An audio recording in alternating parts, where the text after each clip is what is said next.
Good morning to you. It's Tamika Chambers, NCLEX Coach Tutor, here with another question.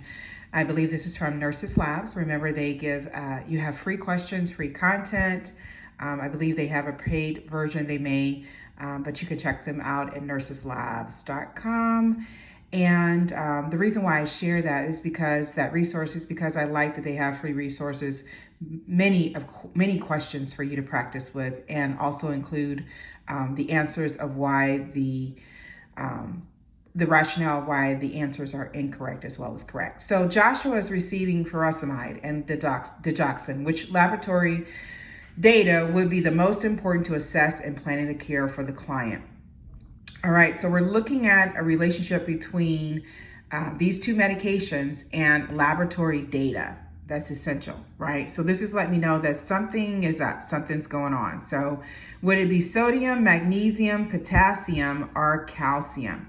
All right, go ahead and select your answer and state why your rationale is, and go ahead and come back to the video, pause and come back to the video. So as always, I recommend for you to have something to write with, something to write on when you're doing questions with anybody, everybody. And then also too, getting into the rationale component of the critical thinking of it, why you chose the answer you did.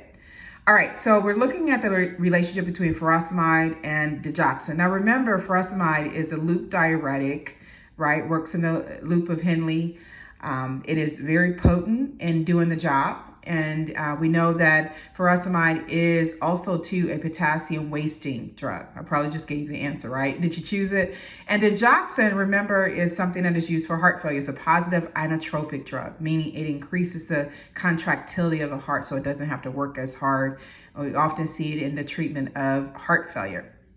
Now, a key thing about this digoxin is that low potassium puts them at risk for dish toxicity.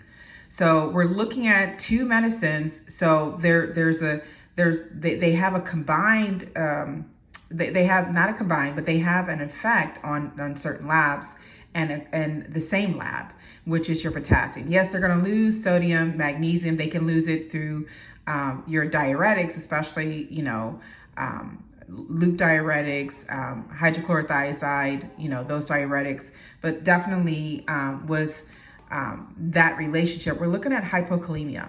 That could be the problem. And here's your rationale. So always look at your rationale and say, okay, was I close to the rationale? Was I thinking more along the lines that I should be thinking?